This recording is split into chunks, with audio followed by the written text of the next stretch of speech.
Velkommen til visuel fremvisning i vores institution. Giv en rundvisning i vores institution med løbende forklaring. Her kan I se vores sluseindgang, hvor børnene ikke kan komme frit ind og ud af legepladsen, uden hjælp fra forældre eller pædagoger. Vi kommer over til vores første bygning. I vores første bygning har vi vores soverum / multirum, hvor børnene har mulighed for at slappe af og fremme low arousal. Inde ved siden af har vi vores tumlerum. Tumlerummet er derimod lydisoleret, så det vil ikke smitte over til børnene, der har brug for at slappe af. Lige uden foran starter vores legeplads. Legepladsen er der mulighed for forskellige aktiviteter.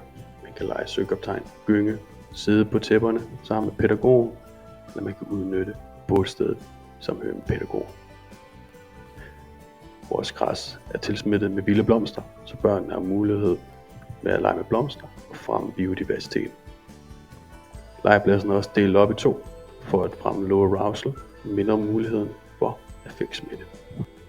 Kom over nu til den næste bygning. Her til at starte med kan I se vores kunstrum, hvor børnene kan arbejde med kunst og æstetik, de kan tegne, de kan male, eller de kan vælge at arbejde med remita.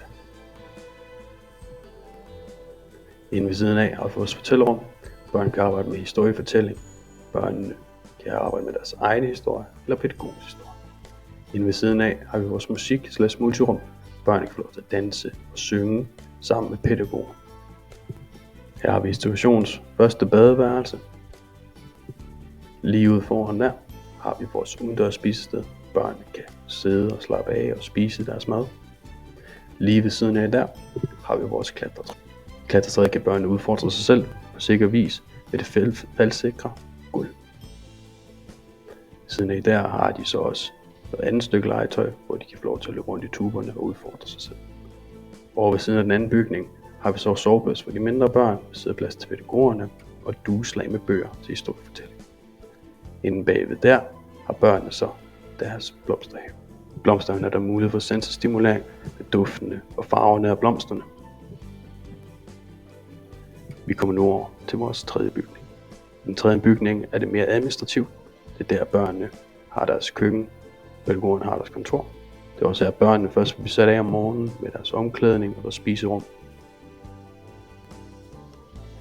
Spiserum kan også anvendes som multirum til forskellige aktiviteter.